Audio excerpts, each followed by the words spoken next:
And good morning and welcome. It is Jennifer Britton, and it is time for our last of our 2017 calls for effective virtual conversations. It's nice to meet you.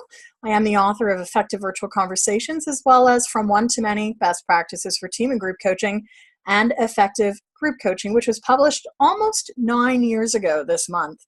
Want to say welcome and thanks for joining me today. Today's call is one of a series of calls for the Effective Virtual Conversations book that I've hosted this fall. It is just a week before Christmas. Many of you are moving into holiday time. We probably will have people joining us. I see Birna is back. Welcome back to you, Birna. I'm just getting started with our call. How are you doing this fine December day? Are you talking to me, Jennifer? I'm saying hi to you and welcome back. Well, welcome back as well to Jean, and hello, we've got Jean and Birna on the line.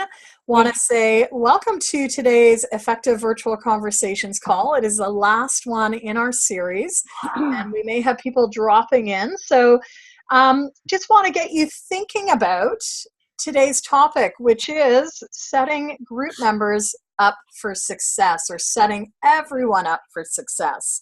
So part and parcel of virtual work is getting you to really prepare, plan, and then execute really effectively. So would like you to just mentally think about what can you do to set yourself and other group members up for the best call virtually. And I'll get you just to write that down in whatever book or form you're using. What I find interesting is, every group has its own rhythm. So part of what I need to be very aware of early on in a call is my presence and how I'm showing up for a virtual situation. Now, we don't have the same cues in a virtual environment. So I'm hoping that with many of these tools and practices that I'm going to share with you today, there'll be things that are just a good reminder of very straightforward things that you can get in the habit of doing on a regular basis.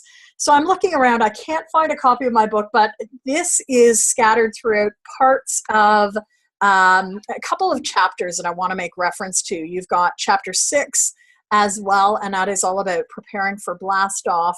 But also I would suggest that you take a look at the design chapter as well.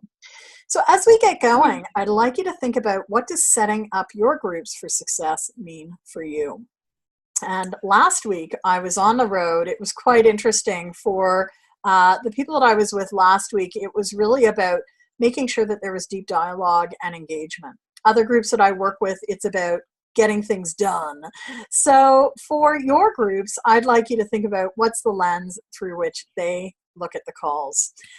What I'm going to ask you to do today, because there's a lot of content I want to cover, is if you could just use your chat function. So your chat function is usually found sort of by your microphone. Just chat with me by text what your key questions are today.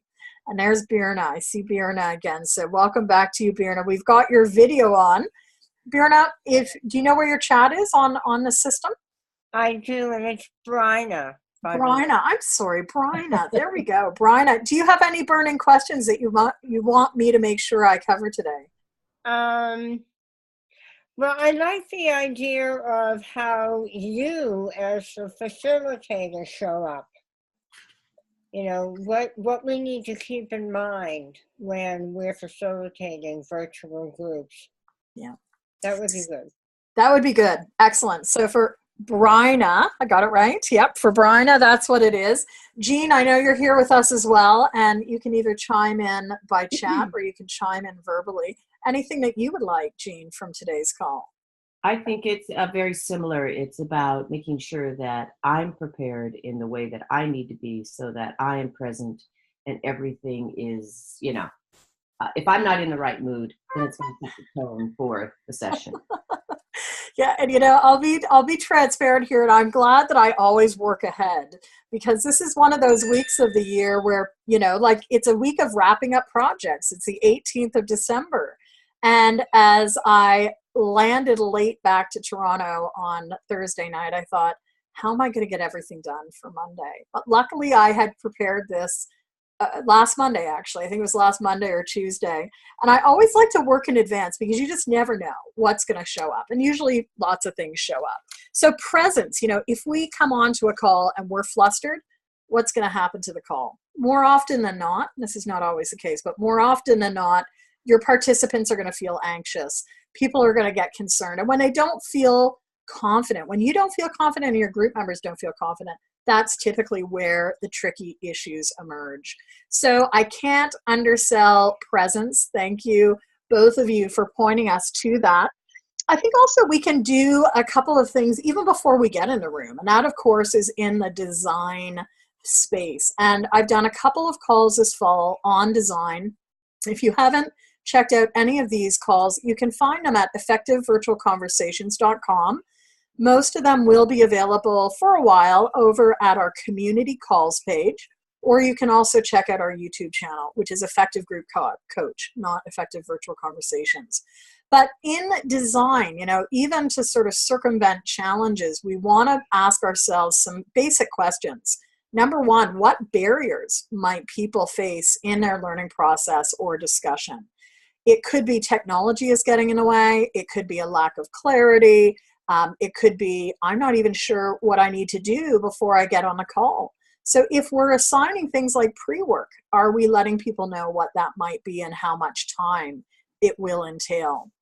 And we also very quickly, just as I did by asking you, what is the big question for yourself? We want to get people to think about what goals they're working on. In a context like this, it's a very specific focus, right? This is effective virtual conversations. I think if someone came and wanted to figure out how to look at widgets, they'd really realize pretty quickly this is not the right context. But even in a frame of where people know that, yes, I want to get better at having virtual conversations, or yes, I want to do better with virtual team building or having better virtual meetings, we could have a lot of variance. So connect people early on within your design, maybe by asking a question or by building in breakouts. What are the goals people are wanting to work on? And that is just, before you get into the room. If you try to fit in too much content, we know that that is going to lead to lack of success because people will be, sort of swimming in data and information. So beyond goals, beyond content, we also want to think about what's the accountability piece. And you would have noticed more often than not, what I will usually end a call with is what's the one thing you want to do? Or in this frame for our community calls, I've asked people to note up to, no more than, up to the top 3 things they want to take away from our conversations. Because we can design, we can have a powerful learning experience in the room, but really what's important today in today's busy world is what do people remember? And so that's where accountability comes into play. How are you reinforcing the virtual calls? Are they just dropping in for a half hour? Or is this now a series of half hours, which people maybe are more likely to remember further on? Another form of accountability could be, is there a link? If it's a corporate program and there are virtual corporate sessions, how will that be supported by the manager? So even before welcoming people into the room, we really want to have a good design so that the design supports you as a facilitator versus you supporting the design and hence supporting the engagement. Does that make sense? Yeah, I see nodding. So let me ask you both, are there other things you think might set your folk up for success? Is there anything else you'd want to make sure you're doing to ensure that they're feeling confident, comfortable, and prepared as they step onto the line? That might be more of a rhetorical question. Rhina, anything coming to mind, things that you'll want to do? Yeah, I think that doing like a pre-assessment, like trying to find out from them what they need from me. Yes. Because everybody learns differently. Mm-hmm. So if I can build that into my design based on what they're telling me, I think that will set it up for success. Thank you. One of my favorites. It's very rare in my world to have to do a lot of calls where I step on sort of cold without having a connection with people. And I think in the virtual world, this is a differentiator. It's one of those signals that people know something's going to be a little bit different. And I think it's important to really make that as explicit, because we have people that we're working with that are in back to back to back to back meetings all day long. They may spend 6 hours in a day, let alone a week, in the call. So how do we differentiate? And I think if it's an important conversation, people appreciate the 5, 10, or even 25 minutes you spend in reaching out, having a pre-call. And you'll notice in my work, really, I always talk about the pre-call, where I will meet people. What's brought you to the program? What do you want to get out of the program? And that helps people figure it out themselves as well. Going hand in hand with this is, the pre-call, the prep email. You can do some of this maybe by a SurveyMonkey or some sort of online input tool. You can do polling as well. These are all options if you really, really, really don't want to do a pre-call. But personally, I really value the spoken word. I want people to know that I want to engage with them in a virtual setting. Even if it is training, we can have dialogue even when I'm trying to pass on content. And part of that, effectiveness also means that we need to know that people can use the technology. So Jean, thanks for a reminder of do people know how to use the technology? Is there a primer needed so that people can get on the line confidently, swiftly? We're not spending the first 15 minutes bringing people on. And you'll notice with a lot of virtual calls, if they're due to start at the top of the hour, you will actually invite and send the meeting request for quarter to the hour so that people have a chance to sync, to figure it out beforehand. And I would say on platforms like WebEx, where you may need to sync phones with other things, you want to build that in to the actual kickoff time so that people know you start at 9, but actually you'll be there. You want people to log in at quarter to the hour rather than at the top of the hour. So with that, that's some of the design pieces. One of the calls that I did this fall, I don't think both of you were on it, but I talked about the Pebbles approach. This is a process that I've evolved in my own work. Pebbles stands for all of these different things. And I would say in light of working with groups right now, pre-calls, we want to look at expectations. We want to make sure that we're leading from best practice around neuroscience. And wherever possible to make it engaging, we want to make sure that we're helping people link it back or loop it back to their everyday experience. If we're not being clear with helping people pause for the linkage, it doesn't matter how good the call is. It's just going to be something they did. And I can't remember what we talked about, but I was there. Another piece that's going to create some certainty, of course, is the first one I've circled, which is expectations. We need to let people know how things are going to be different. We do want to use things like, as I did, circling on the screen. This is the annotation function, okay? So many of the platforms will allow you to annotate. And again, we are saying the topic today is setting people up for success. I'm using annotation to help zoom people in. If I put a big slide up with a lot of content, people are going to start swimming around. Their eyes are going to swim around. So we need to create focus, and annotation is one of those ways. You'll notice, of course, I'm talking about this little S down here, set people up for success. That's really number 8 or 9 on our entire list, but we want to be doing all of these things in order to help people really get the most out of the call time together. So I'm going to clear my drawing. That was just a little practice as well to just demonstrate how to focus. You've both mentioned pre-calls. It is an important part of building trust, connection, and rapport. You may be listening for things like what issues are most important. You know, if we were a group of new leaders, I'd be listening for what are those things that are keeping people up at night? Is it about navigating conflict? Is it about getting everything done and time management? So take notes. If it's useful for yourself, take notes that, of course, you're going to lock away or keep secure. It's important that before you get on the call, you notice the trends and themes that are emerging within the group. And hopefully you've done your pre-calls or sort of pre-assessment early enough in advance that you can go back and rejig your design. Because maybe you realize that for everyone in this group, it is about getting things done. And instead of spending a lot of time on communication, you want to build in some time on getting things done, personal productivity, etc.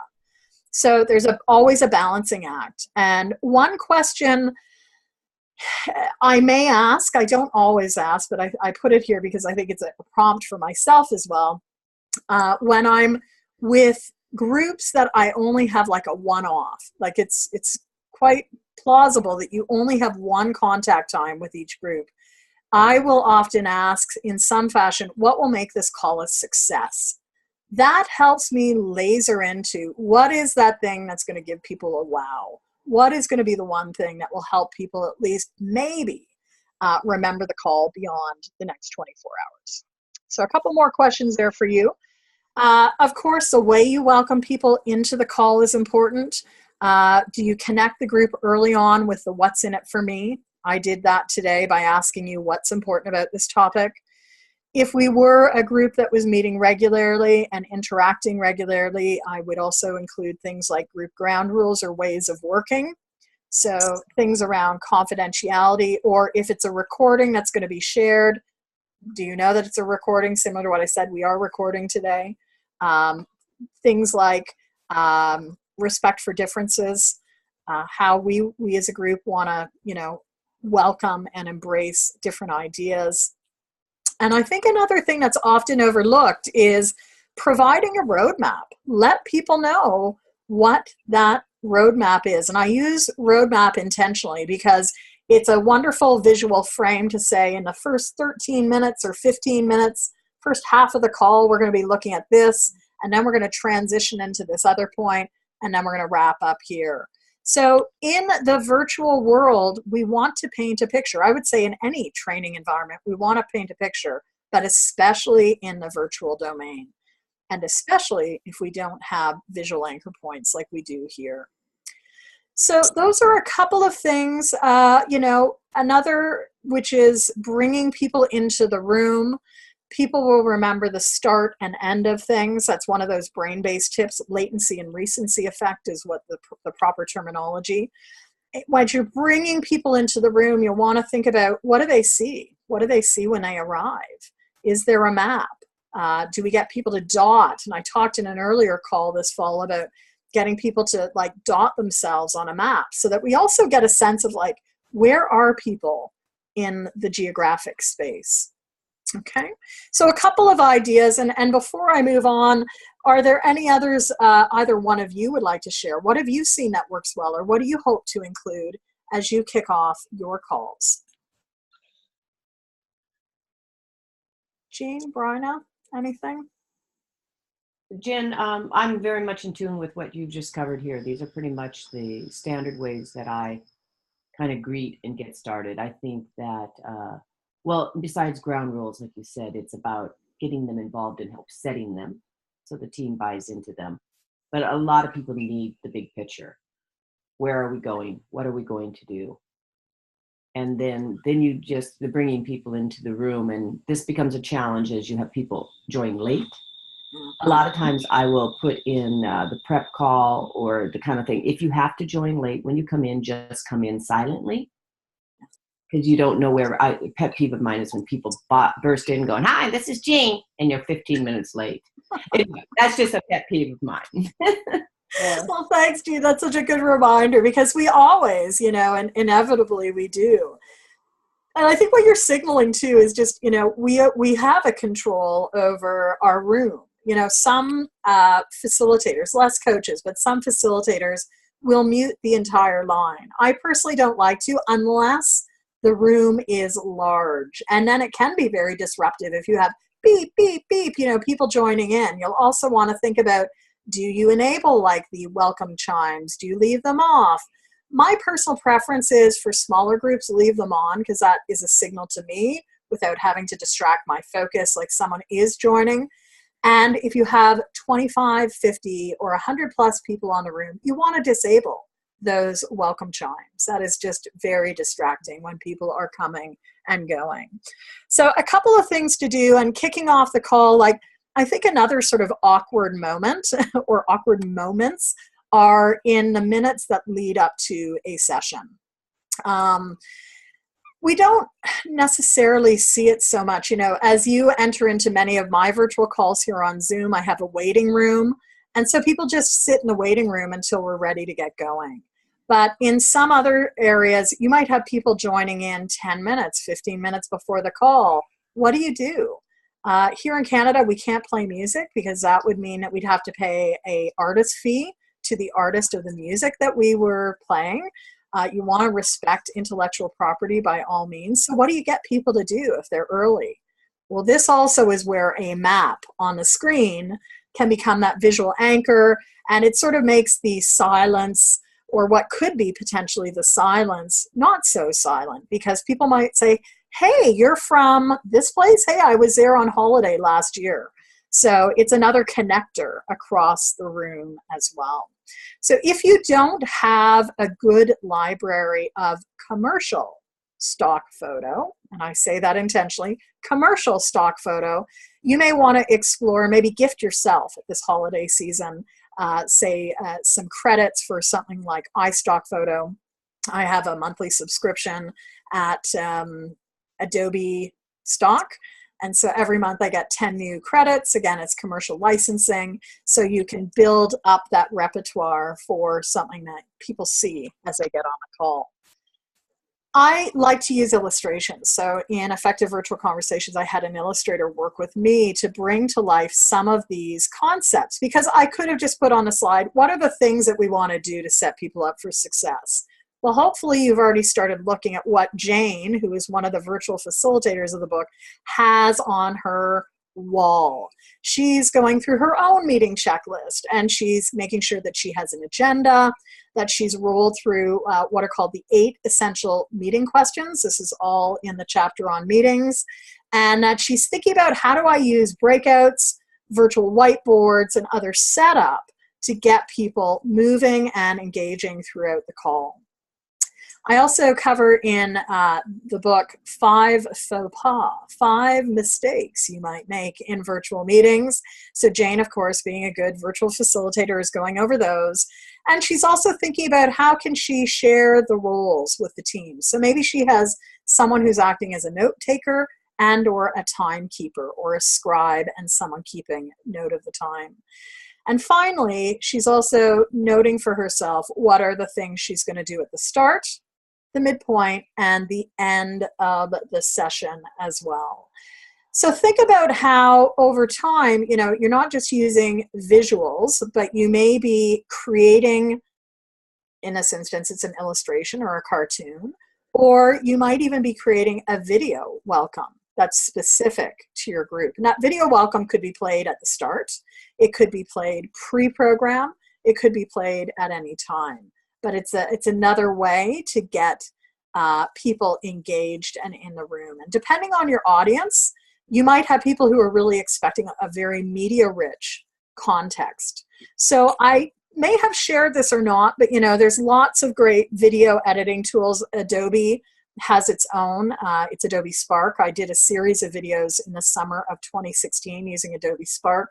This year I've been using Lumen 5 as a way to actually convert some of my content into a short video process. So if anyone wants to see what Lumen 5 looks like, you can go to either one of our YouTube channels. Probably the easiest and most aligned one would be over at Effective Group Coach at YouTube, and you'll see some of the team's 365 videos. It's been a very quick way to bring to life you know, content-rich blog posts, but now it's in a video, a 2-minute video format. So I have ones on providing feedback or on coaching questions, and now it's just a very different way to engage people, and a very sensory-rich, media-rich way. We also want to think about getting the group going. So, you know, pre-calls, pre-surveys, what are people excited about? Why are they joining you? What are their goals? And of course, what are their needs? And that feeds in then to, creating active participants. If you haven't looked at our August 2017 Effective Virtual Conversations call, do check out, it's called Moving the Needle on Engagement. And I go into further information around using breakouts, annotation, and even polls in this work. Best practice is, every 7 to 10 minutes, change the pace. The pace change could be, tell me what you think. Go to your chat function. Let's use annotation and get you to mark up the screen. Or, of course, let's use polls, which is a really fun way as well. Maybe in 2018, we'll do some poll-based work. I'll do a whole session on using polls, because I think those are ones that are very underutilized.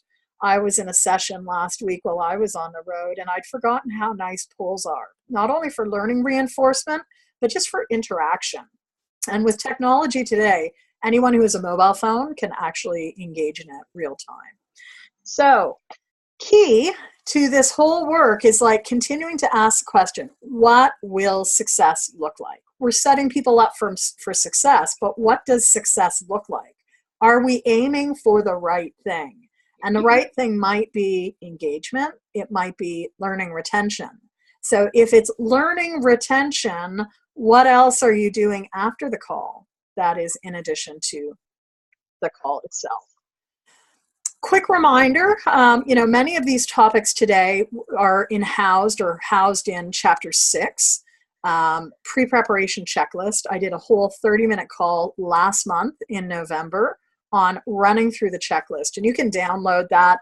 If you purchase the book, a reminder that your book purchase involves 18 templates. So templates that you can actually use, print off, adjust, adapt for your own work so that you're not having to reinvent the wheel. My question for both of you right now and anyone listening is, what do you need in order to be prepared? I want you to take 30 seconds right in this moment, write down the top 5 things you will need as you step on to a virtual conversation. What do you need in order to be prepared?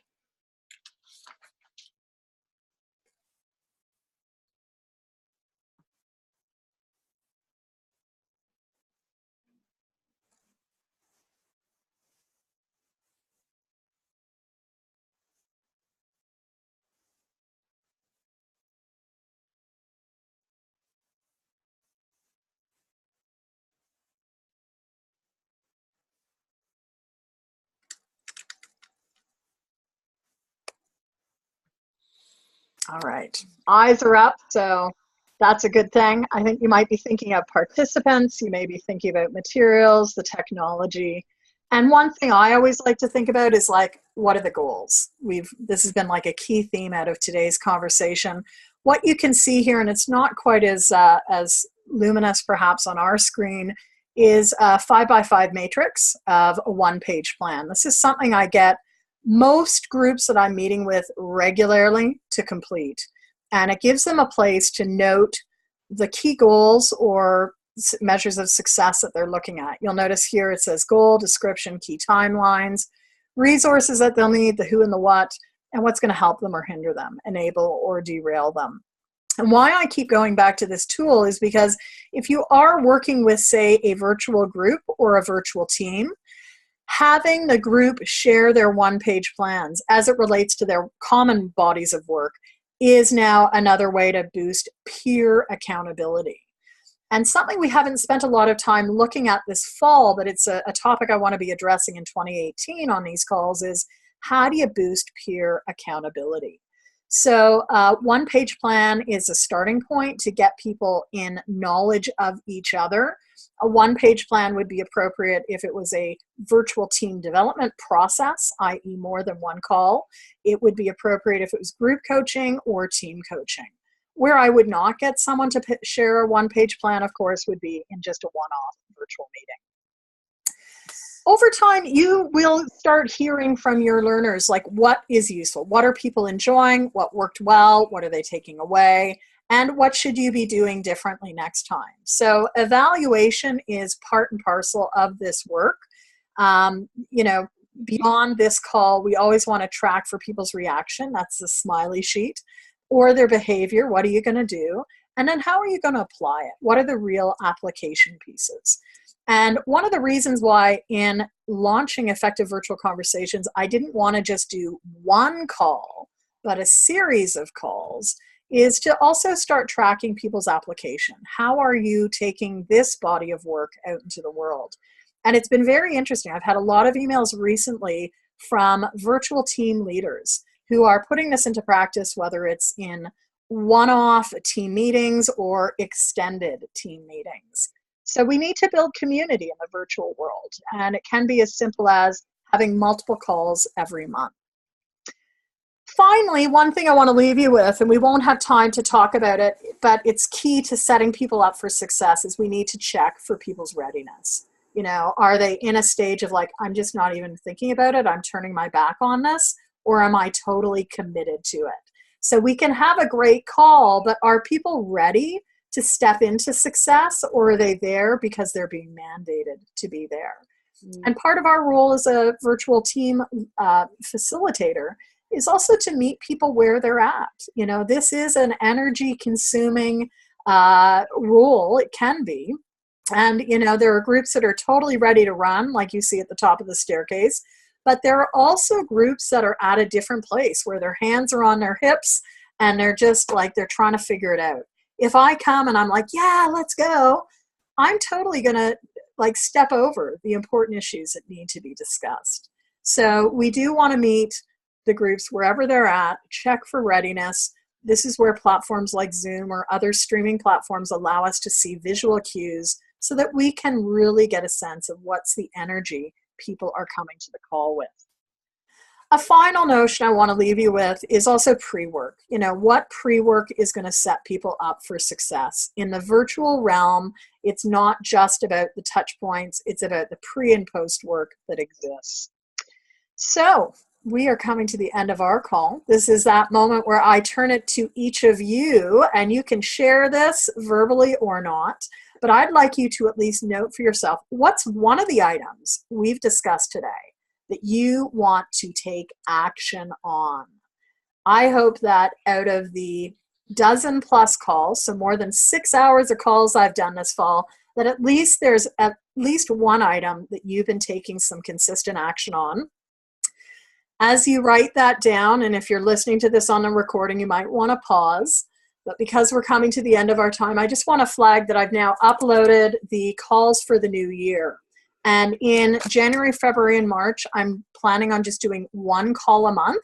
We've had a good rhythm established, but I'll be doing one call a month. Our next call is Monday, January 15th at 11 a.m.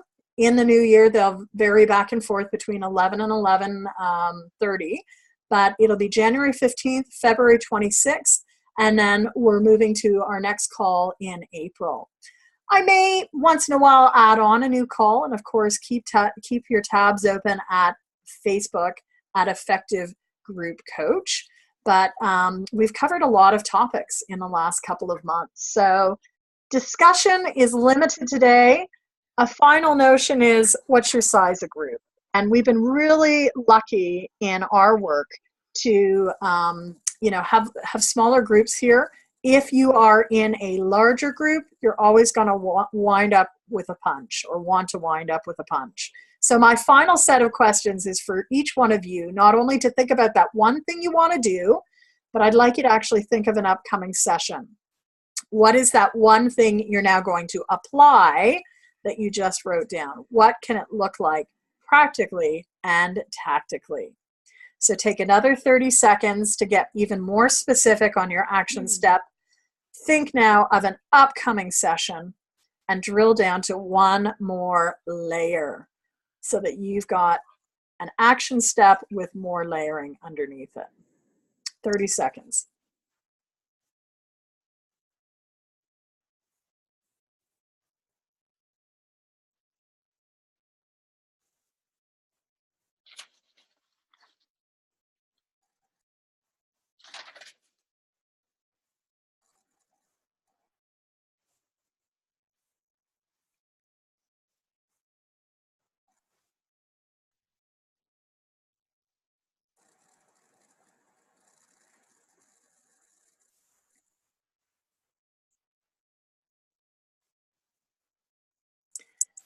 And with that, a reminder, I hope I'll see you back here on January 15th. Our first call of 2018 will be Back to Work, Successful Habits of Virtual Facilitators. So things that you can be doing regularly.